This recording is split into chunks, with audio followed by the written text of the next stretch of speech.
there's just been this recent story in the news about a priest or someone who was in the Presbyterian church for 30 years and has just announced that they are going away from whatever they believed there and turning back to the African religion. And this wasn't the first story. I was hearing recently as well about another Anglican who was based in the US, and he was saying, no, he wants to go back to the way that they worshipped, and he was also Kikuyu. And so we see that there's a resurgence of an interest within the African traditional religion. Actually, while I've been here, the questions that I've received from young people have been around African traditional religion. Somebody asked me, why should we worship in the way that the Christians do? Why shouldn't we go back? Seeing the results, the amazing results that when you gave a sacrifice at the Mugumo tree, rain would start falling. Why should we now go to Christianity where it seems the results are not so evident or immediate? So there's a resurgence. But also, the thing with African traditional religion is that it's got an ability to go undercover. It's not just a religion. And if you look at many African languages, there's actually no word for religion. What it was is that it was a way of life. It's a way of viewing the world. It's a worldview. And admittedly, I've seen this worldview in myself. And I would suggest that many of us who are African actually have this worldview underlying us. And so it's important for us to understand where this worldview influences us. Now, in every worldview, there are things that we as Christians would believe are positive, that point toward God or give an open door to God in the Christian view. But there are also things that are neutral. They're neither positive nor negative. They're neither here nor there. And then there are things that are negative. So it's important that we affirm the things that are positive within the worldview, and we just leave the things that are neutral, but we identify and uproot the things that are negative from a Christian perspective. Not only that, I think in times gone by, in the recent past, kind of the early 20th century, the view on the African religion was very negative. And so it's associated with words such as backwards, primitive, superstitious. And this has given a negative outlook upon it, and which is part of why this current generation is having a reaction to that. And so we need to clear away the prejudices, we need to clear away the stereotypes, and have an accurate understanding of what the African religion believes. Finally, we need to be able to have reasoned and relevant conversations with people who believe differently to what we do. Now, as you've heard, this is just one marriage, Kate and Kogi. But the differences that they have within the views of God and what the religion was, you could say is diverse. And this is part of the complexity that we face when we look at the African religion. Africa is diverse. UNESCO think that there are over 2,000 languages. And for each language, there's a name for God, we think, and a way of approaching God. So as I start, I want to give a disclaimer. We'll be giving a lot of generalization. So don't take what I'm saying as, you go to Nigeria or you go to Burkina Faso and you say this is exactly what they believe. There's some general things, there's some trends that will hold true, but there will also be many dissimilarities. Not only that, but Africa matters to the world. It matters in a significant way. The population is growing incredibly. Currently, the population is 16% of the world. And we expect that by 2050, Africa will constitute a quarter of the world. And by 2100, Africa will constitute a third of the world population. So it's really important that we understand the worldview behind the African traditional religion. Now, the final complexity that we have is that Africa has undergone and is undergoing significant change. We've got a very young population, 65% are under the age of 25. While our population has been largely rural, so we think that about 2/3 were in the rural areas, there's a massive urbanization that's happening. So you've got a flow of ideas between urban and rural. The politics, colonization, decolonization, and globalization, and all of these things are influencing how people perceive themselves and perceive reality. And finally, our culture was predominantly oral. So you won't find a book with, Kikuyu, this is how we do things in the Kikuyu way, or this is how we do things in this culture. It's been passed on from generation to generation through the elders, and sometimes it's not even through the elders. You don't have sessions where your parents or your grandparents sit you down and tell you, this is what we believe about the world and this is how we ought to worship. It happens at crucial times where there's a sacrifice or a ritual or you're passing through a certain phase of life. I'll explain that as we go along. And sometimes it just happens in the process of life. You hear your parents saying a certain thing and it just sticks with you. And this is how African traditional religion is passed on. Now, finally, I mentioned how African religion is adaptive, and I think we'll have the slide up, which shows that currently the stats say that Africa is predominantly Christian. So we think that there are over 500 million people who profess to be Christians on the African continent out of a population of about 1.2 billion. And this is in the majority. But what you'll see is that despite those who would say we practice African religion being in a very small minority, less than 10%, the ideas behind African religion predominate both within Islam, which we think is about 30%, and Christianity. And so we're not just focused on a tribe somewhere out there who are isolated. Many of these ideas are within our politics. Many of these ideas are within our churches. Many of these ideas are within our mosques. And so we need to be aware of the adaptive nature of African traditional religion. All right, so how we're going to tackle this is that I want to start by talking about some of what I can call the common beliefs. Then we'll talk about the practices. Then I want to show how Jesus bridges this gap within the beliefs and the practices, how African religion interacts with Christianity. And then I want to talk about I'll close by talking about some common objections that Africans might hold to the Christian gospel. Is that all right? All right, great. Now, before I do that, let me tell you a little bit about myself. So I'm from Zimbabwe. I recently moved to Kenya. I've been here for about a year. And I grew up in what you would call a Christian home, or if there was a census, we would be counted as Christians. So I'm told that my grandfather was what people commonly call a witch doctor, or a medicine man, or herbalist. But he had 3 wives, and he at some point converted to Christianity. And so my dad's family would say they were Christian. My mom's family as well would say they were Christian, although my grandfather also had 2 wives.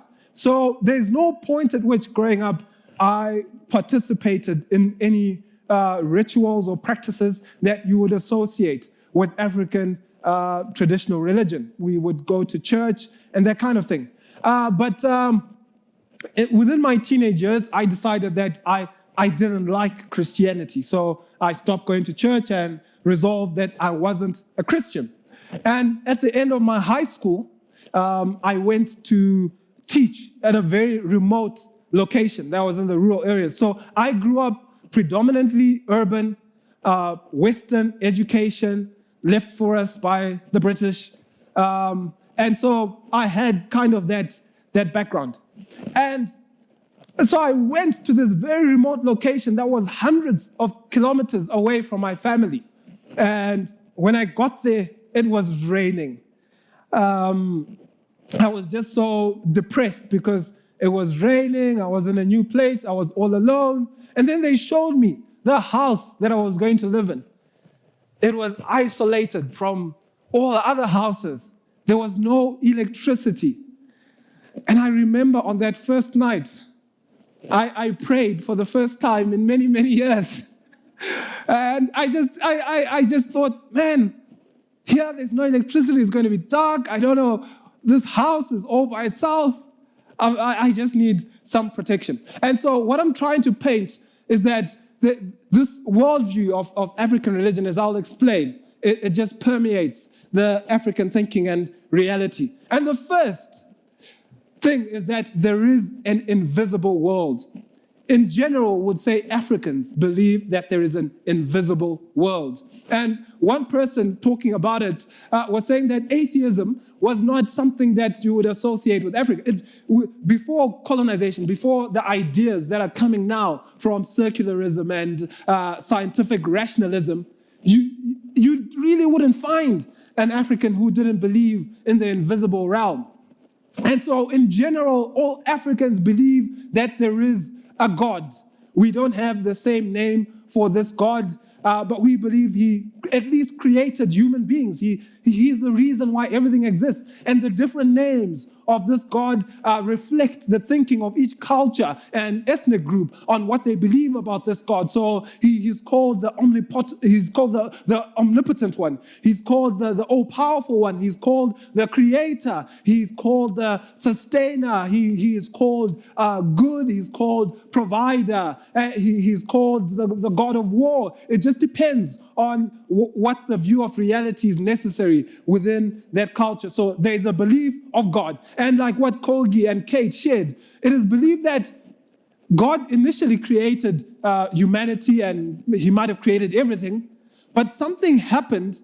Initially, the sky and the earth were together, heaven and earth, if you'd like, were united. But something happened that caused God to separate from man, and he became remote. And there are different stories about this. And one of the things about African stories is that they're created to be memorable. So African stories, they're not scientific in nature. They don't explain the how, but they explain basic ideas. So in Nigeria, there's a story about how people were making lots of noise, and so that annoyed God, and so he moved away. And here in Kenya, there's a story about how people were making fires, and God didn't like those fires, and so he moved away. And I think when you hear these stories, you think, well, that's really funny. But think about the story in the Bible. We talk about somebody ate a fruit that was forbidden. That sounds ridiculous to the secular man. And how can you explain war, genocide, because somebody ate a fruit they were not supposed to? That sounds ridiculous. And so the mythologies that you find in Africa are not as funny when we compare them with the story that we have in the Bible. And so now you've got God who is remote. He's most would say that he is unknowable. He is so great, he's transcendent. You can't really know what it's like. We can see traces of it in him creating and providing. But actually, for you to say you know God, that would be presumptuous. And then we've got spirits and powers. So you've got God here, and then within the invisible realm, you've got spirits and powers. And there are two kind of types of spirits. Some are like personal spirits. So these personal spirits would be within West Africa. They would say that they are what we might call lesser divinities. So these are like gods, but they're not God. So they believe in one God. It's monotheistic, but then it's kind of like he's had children, or some ancestors were promoted to become kind of like gods, and they're good gods, they're bad gods. And those are the ones that you interact with. Those are the ones who are active in everyday life. They are the ones you need to be in good books with. So you've got those kind of divinities. And then more like East and Southern Africa, that's where you find the ancestors. So one theologian, John Beattie, has called it the living dead. And so we would believe that when somebody dies, it's just his body that's gone, but actually he's been promoted. Not everybody, it has to be senior people within the family or within the community. And they become intermediaries for you between God and you. And so, one of the reasons why people don't understand the concept of nepotism and that kind of thing in Africa is that you have to look after your family. The idea of family and community is so deep-rooted. I think we even heard from the cosmologies. They were saying, God created Gikuyu.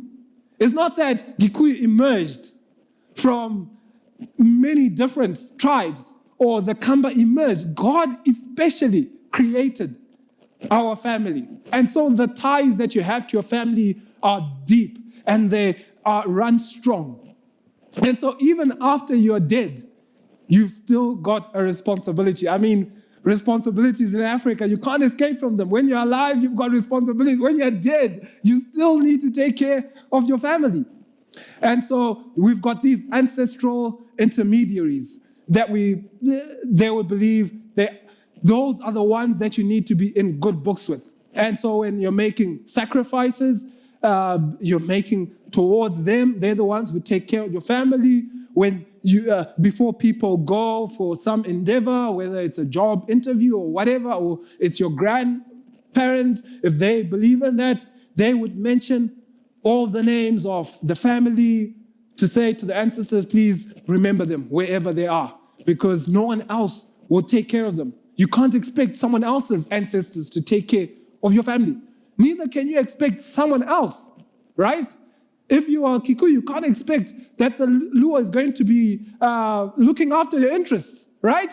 You can't expect that if you have a Luya running things or a Kalenjin, that they will worry about you, Kikuyu. That doesn't make sense to the African mind. So not only do we have an invisible world, the invisible influences the visible. I just shared about how, when I went away, I was thinking, man, I'm all alone here. There's something that can happen to me. The invisible can influence the visible. And it can be for good or for bad. And so if you have a good harvest, if things are happening well, then you can attribute it to someone else, that they've helped you. And what I'm trying to do as well as I'm talking is I want you to see, even within Christianity, how these ideas come in. The invisible can influence the visible. Let me tell you this story. So a couple of years ago, a young man was brought to me. And this young man was feeling unwell. He was sick. And he said that he was losing strength. It was in an agricultural college, and so he had to do a lot of work. And so he was on the verge of leaving because he said he just couldn't do the work. He didn't have the power. And he was also having headaches. And what he said was the reason was that it was his uncle who was bewitching him. And how he had diagnosed this is that he was having dreams of his uncle chasing him. And so he said when he started having these dreams, that's when he became sick. And this story is not unique within Africa. It's not unique within our churches, neither, right? Someone might think, well, why am I not getting married? How come there are no men who are proposing to me? Or why is this man not getting married? And we say, okay, we're going to pray for those who are looking for a spouse, right? So that you can find a spouse, because there's some invisible cause that's affecting your physical reality. Why is everyone in our family getting divorced? Why is my business not working? And so if we said, hey, everyone who's got businesses that are not working, come and we are going to give you something, an anointed rock or some anointed oil, right? And people will flock to the church. This is because we believe that there's some invisible cause that is affecting our reality. Another just interesting story, when I was growing up, HIV was a big, big thing in our country. And one of my uncles, in fact, several of my relatives passed away, sadly. And I remember my dad, I would hear the conversations. And they were saying that there was another uncle who was in the village who was bewitching the other relatives and causing them to die. Now, in my mind, I remember for many years, I wondered how this was possible because I understood how HIV was transmitted, right? That it's a sexual transmitted disease. It cracked my little brain. So how did this guy manage to cause all these people to engage in sexual activity and with people who are HIV positive? It was a great mystery, but that's the belief that the invisible affects the visible. One puts it this way: whether you die from a car accident or malaria or HIV, there's got to be somebody behind that. If that malaria came with a mosquito, somebody sent that mosquito. The invisible affects the visible. So, not only does it affect, we can and should interact with it. And we interact with the invisible world, or the invisible world interacts with us through dreams and omens. An omen is just some sign that happens, and it's inexplicable, but it shows that somebody is communicating a message with you. An uncle of mine passed away, and so we were at the funeral. And in the middle of the night, the people are driving to the funeral, and a python crosses the road. This was an omen. I mean, like, a python is, within our particular culture, it's not just an ordinary snake. It's sacred. And then get this. He had a will, and he left it in a briefcase, and nobody had the code for the briefcase. A few days after he had died, his daughter sees the code in the dream and unlocks the briefcase.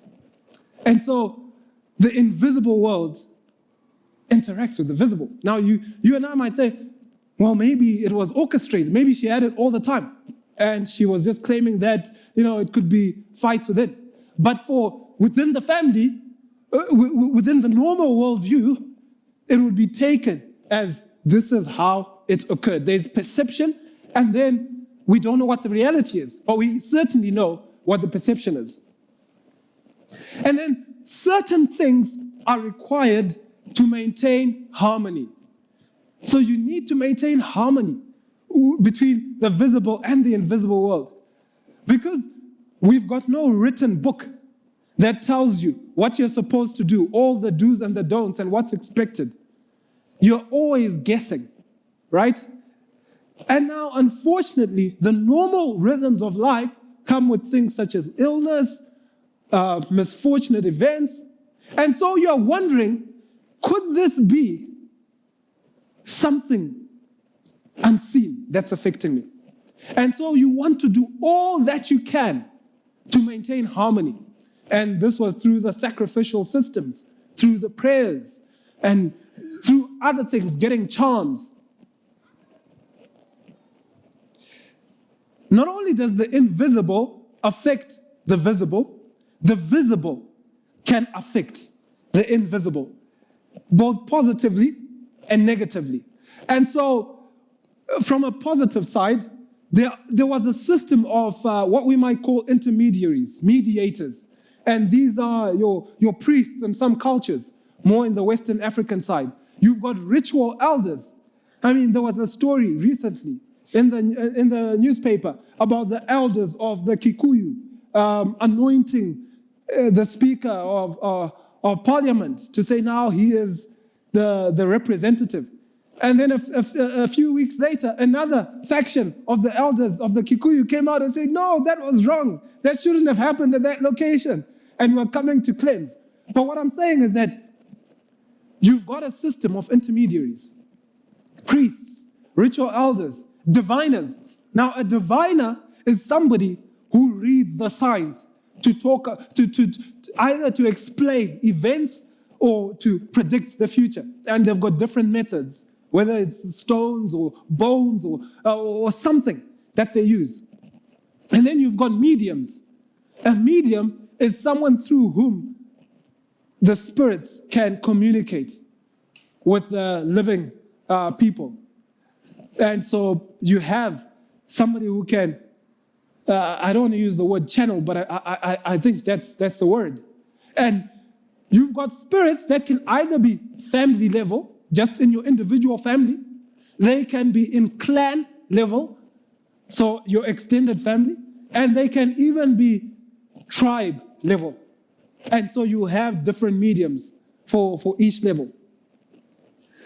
You've got rainmakers. And so there were certain people who were in the community who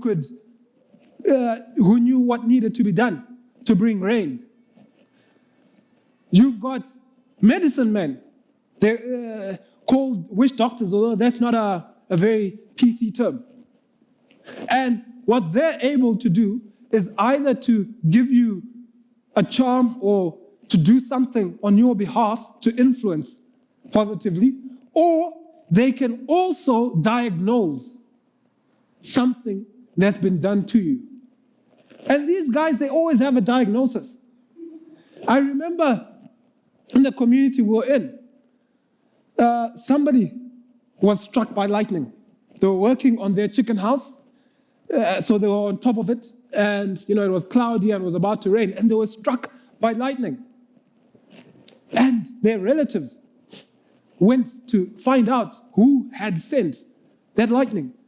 And so when you get to a medicine man, he's not going to ask, was it about to rain? Were they on the highest point? Like a lightning conductor. They have got a response to tell you, no, it was this uncle or this person, because there's a belief in what Kogi mentioned, the evil eye, that you can't trust other people because what you have, they've got an agenda over you. And then negatively, you can, why I say negatively, because this is looked down upon, to use witchcraft or magic to affect other people negatively. But it's widely believed and many people think widely practiced. For example, in Kilifi County, I hear that 400 people approximately every year are killed on accusations of witchcraft. And so this is not something to take lightly. This is a widespread belief. So we've seen the beliefs. There's an invisible world. The invisible world impacts the visible, and the visible can impact or influence the invisible world. I won't go into detail on the practices because these are as varied as the ethnic groups that are there, but they encompass things like morality. If you want to understand African morality, you can't understand it from a Western or European perspective, where it's kind of, okay, this is right and this is wrong, or this is constitutional or unconstitutional. I mean, you've seen what even our politicians do, right? They'll make a new law, and then they're told it's unconstitutional. Like, oh, okay, I wasn't aware. And then a few weeks later, you hear they've changed the constitution to suit the old law that they'd made. Because the morality is not based on right and wrong. It was based on communal, what's accepted within the community. Keeping your community on sides, being accepted. Honor, you might call this honor and shame. But not only is there the honor and shame of community, but there's also what we might call power and fear, anxiety. This is best encapsulated in what we call taboos. A taboo is something that you're not supposed to do because it results in a consequence. So, for example, you might be told that you shouldn't make fun of someone who's disabled, not because it's wrong or it's cruel or mean, but because you have a child who has that disability. And so this is a very strong taboo. Growing up, we would be told, don't sit in the road. Not because a car might run over you, but because you will get boils on your bum, right? And You used to be told, don't look at the opposite sex when they're naked, because you'll get a boil on your eye. And so imagine you get an infection on your eye and you have to go to school. All the other kids will be laughing at you that this person was looking at someone of the opposite sex. You are a peeping Tom.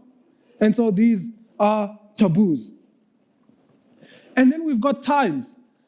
Times, the African religion was all-encompassing. It covered from before you were born to your birth, to the days after you're born, into your initiation, into adulthood, to how you get married, to when you have a child, to when you lose your parents, when you die. There was something that had to be done in each of these stages of life. And so you find a lot of children with bangles, with colored things on them, on their wrists and their legs, because there's the belief that you have to do something at that time. That's why initiation still plays a big role, because you have to do something for someone crossing into that phase of life. And then places, like we heard mentioned, that there's special places. Any place can be special, where the sacrifices are made, where the invisible meets with the visible. This can be a mountain. It can be even a water body. It can be even a tree. If a tree just looks extraordinary, you might think, well, this is where the visible meets with the invisible. Art, music. People come and they look at the rock paintings and say, wow. But they were not just paintings to express yourself and leave your mark on the world. But it was an act of worship and an expression of who they were. The music. Music. A lot of the time, when you are getting into that process of interacting with the invisible world, there were dances that were involved. Special people would be dressed in special ways. And they knew how to really dance in a way that calls the invisible world. And then you've got sayings. These are like proverbs and riddles, which is why I say that it's passed on orally, because while a family might say we're now Christian, those sayings remain, right? The sayings, for example, about the evil eye. Your parents, they'll just say, hey, don't trust this relative. If it offers you some food, don't eat it. They don't explain why, but that idea becomes ingrained within you. And then the beliefs and the customs, I think I've already spoken about these. And the names of places, names of people. One family was sharing with me how they are Kikuyu and they decided to name their children differently. So I think there's this aspect where you get your mother's name, then you get your grandmother's, and they decided to do things differently. And this resulted in great acrimony within the family, because names are important. And then the stories that we tell. Now, I've spoken about the beliefs and the practices. The question is, how does Christianity interact with these beliefs and practices?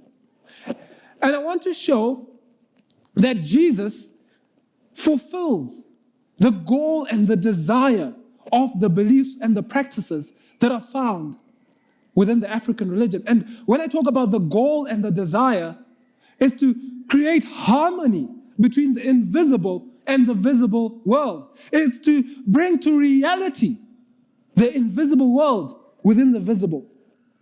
The first thing that Jesus does is that he reveals the invisible God. We find in Hebrews, at the very opening of the book, it says that after God spoke long ago in various portions and in various ways to the patriarchs, to the prophets, he has spoken to us in these last days through his Son. Not only that, it's through the Son that he created all the world. And the Son is the express representation. He is the very image of God, not Gikuyu, not Gikamba, but Jesus. The glory of who he is. And he fulfills everything that every sacrifice was ever meant to do. And this is wonderful news, because where we've thought we've got a remote God, a faraway God, in fact, what is revealed in the Bible is a God who wants to be close to people, a God who revealed himself to Abraham, Isaac, Jacob, and through prophets. And so it wasn't a case of people reaching out to God. It was God himself condescending down to people.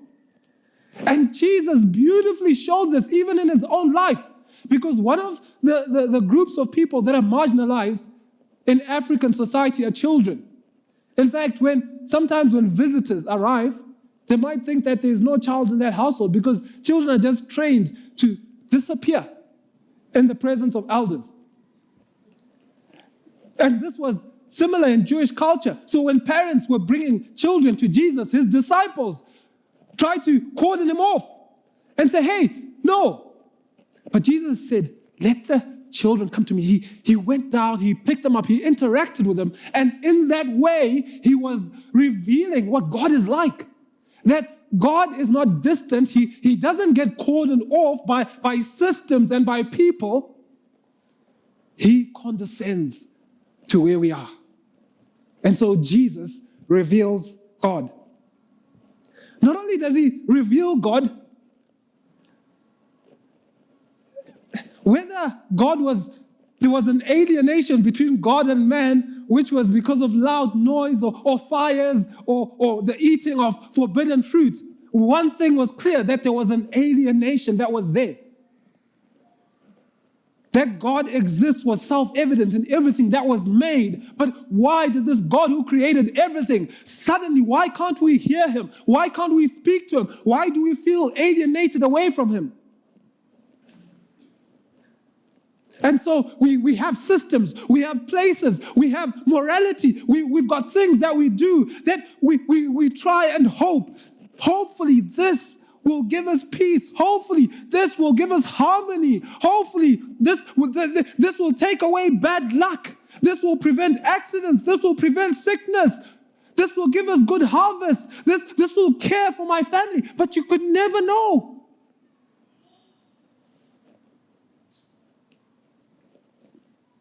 Because what it needed was somebody who knew God personally, who himself was God. And he became a man. He became one of us. And we Africans, we understand this, because when you want to get married, it's not like, I don't know whether it's European culture, American culture, that you go and you ask the father for the hand in marriage. That is crazy. Right? Because the father is such an authority figure, is remote. And so you need to organize through a system of intermediaries. You start with your own relatives. And by the way, when you go to your relatives, you don't just go there and say, I want to get married.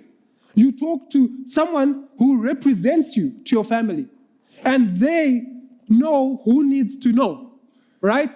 So they know the process. You need this uncle, you need this aunt, they need to know. And then we begin talks now with the other family. And what normally happens is that you get a mediator. Someone who's trusted. It's important that they have to be known and trusted by the wife's family, right? Because otherwise, how are they going to negotiate a good dowry for you? You'll get hammered.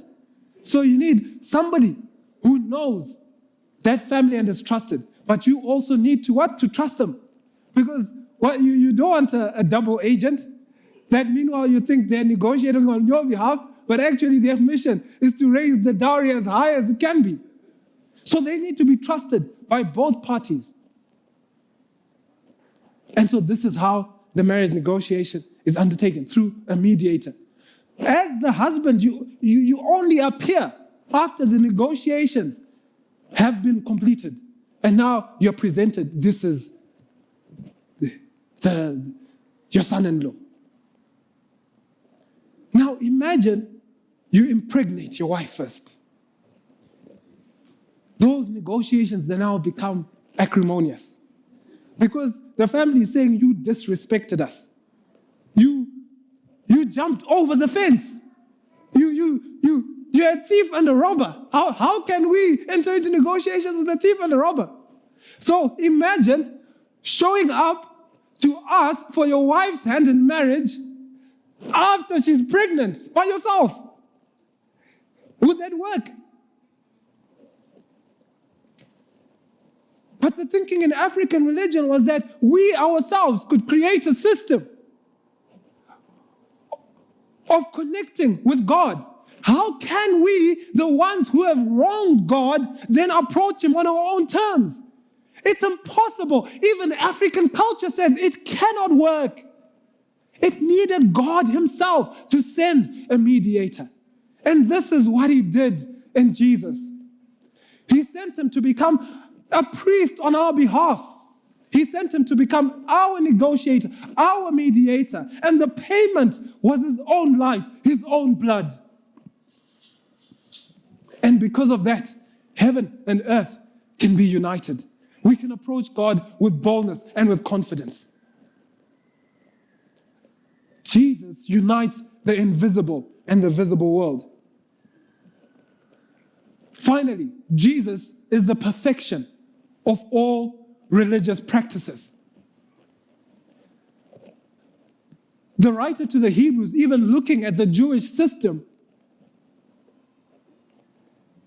said that they were just a shadow. How much more when we look at the diversity of systems and practices across Africa? I remember one person saying, well, I want to explore other religions before considering Christianity. And I said, well, good luck. There are at least 2,000 languages in Africa.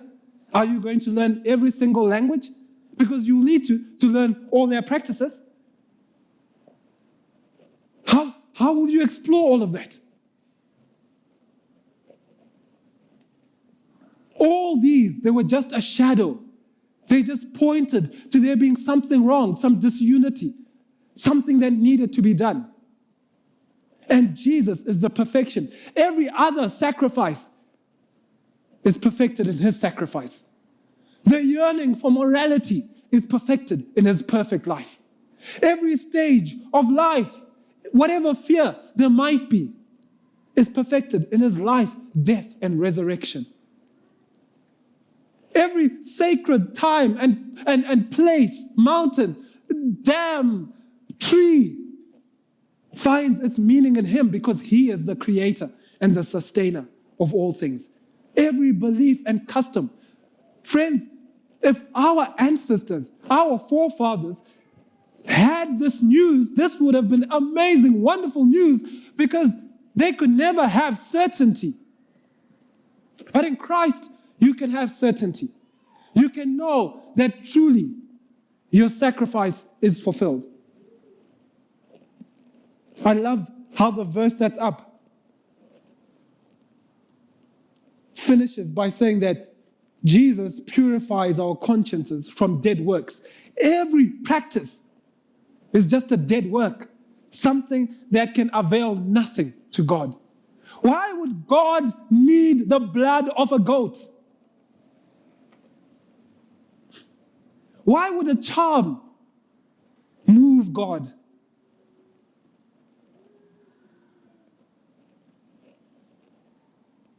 How can God reside in the fig tree or in Mount Kenya? All of these are dead works. If we want to worship the living God, then we need a living sacrifice and mediator. There's only one who has died and risen again. And it just doesn't apply to Africans. I had the privilege of visiting Israel, and I went to the place where they said was the location of the temple. And there, even to this day, you've got practicing Jews putting their prayer requests on the wall, what is the Western Wall, and making their prayers there. And I asked, okay, why is this done? And the guy who was guiding us said that because this is the closest they feel they can get to the presence of God, because the temple was where they met with God. And in my heart, I was filled with pity that, wow, man, this is so distressing. When you are just behind a wall and you feel this is the closest I can get to God. And so this is not good news just for Africa. It's good news even for Israel. It's good news for Europe. It's good news for Asia. That now we have unhindered access to the living God through Christ. Can I have the next slide? So this slide is from a newspaper article that was a few weeks ago. The story is that an eagle had a snake in its talons, and it dropped the snake on top of a car.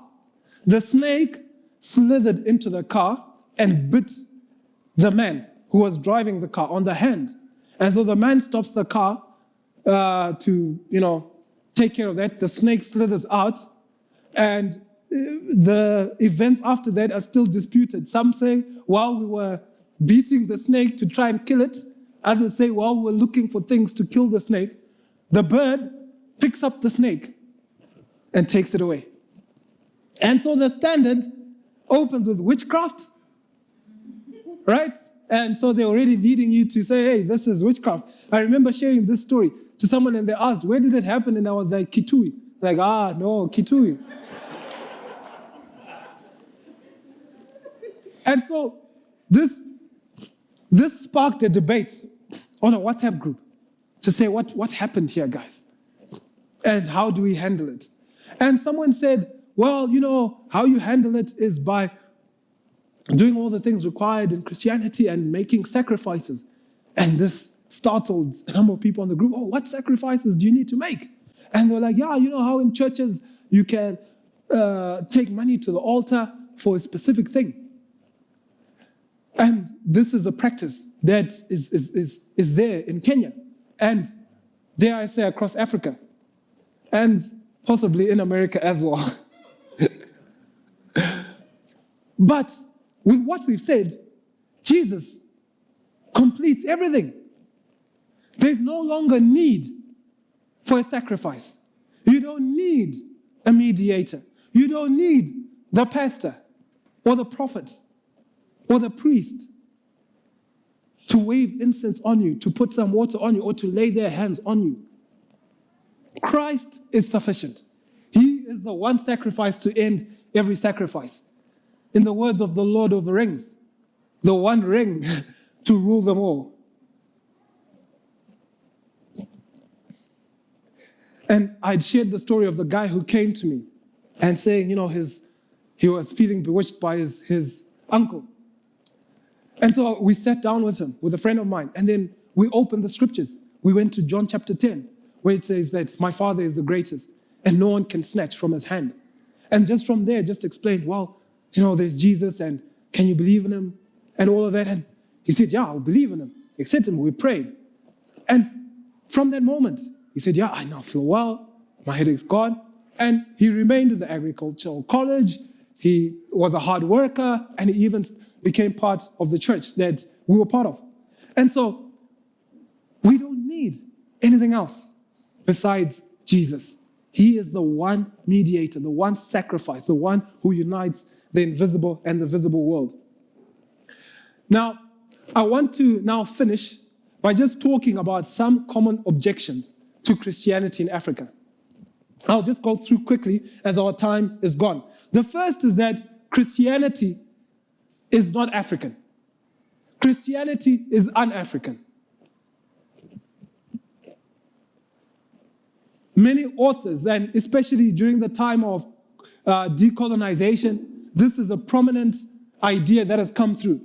You read it in high school, the authors that we are given to read, like Ngugi wa Thiong'o, Chinua Achebe, many prominent across Africa would be saying these things. Like Chinua Achebe says, the white man does not understand our customs as we do not understand his. And he's talking about Christianity. Trevor Noah, the South African comedian, who's now a host on the Daily Show, he said that his grandmother was very devout. And whenever they gathered for family events and prayers, Trevor, even though he was not devout, would be asked to say the prayers. And it was explained that everyone knows that God answers English prayers first. And so Trevor had to make the prayers. So, is this true? Is Christianity un-African? Is it rejecting your African identity to believe in Christ and accept Christianity? To become a sort of so-called Uncle Tom, for those who know that terminology?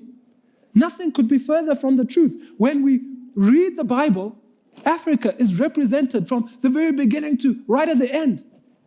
In the Garden of Eden, there's a river called Gihon, right in the explanation of Eden, and it says it flows through Cush. Right at the inception, Africa is mentioned. Noah's descendants in Genesis chapter 11, Africa is mentioned. Abraham fathered children with Africans. Hagar, Ishmael, his child. Joseph was married to an African.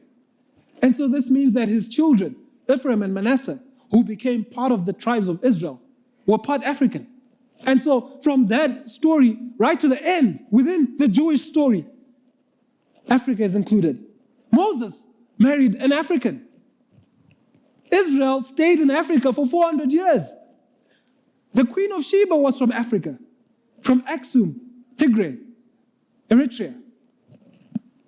Isaiah prophesied about Israel, Egypt being joined to the people of Israel. In the New Testament, Jesus himself was raised in Africa. He stayed in Egypt for some time. Simon from Libya, Cyrene, carried his cross. On the day of Pentecost, there were people from Africa. The Ethiopian eunuch in Acts chapter 8, before we see the gospel being taken to Europe, it was already coming to Africa. In Acts chapter 13, when Paul and Barnabas were sent out, there were Africans present in their prayer meeting. Apollos was from Alexandria, which is in Egypt. So Africa is well represented in the New Testament story. And then in the early church, some of the greatest theologians who shaped Christian thinking, Tertullian, who came up with the word Trinitas, which we get Trinity from, was African. Athanasius was African. He's the one who, one ancient Christian historian calls our New Testament Athanasius' canon, because he was so influential in getting that canon closed. Augustine, who some call the father of Western theology, was from Africa. Friends, nothing could be far from the truth. The second objection is colonialism. Christianity was a tool for the subjugation of people. That's why now you see the West is even moving away from Christianity, because it has achieved its purposes. And so how can you keep holding on to this dead thing, right? Christianity was just a tool. Listen to what Jomo Kenyatta said in Facing Mount Kenya. When the missionaries arrived, the Africans had the land and the missionaries had the Bible. They taught us how to pray with our eyes closed. When we opened them, they had the land and we had the Bible. And so this thinking is influencing our younger people. And there's a genuine question. Was Christianity a colonial tool? Firstly, Christianity does not come from Europe. It comes from the East. It was taken from Palestine and went through.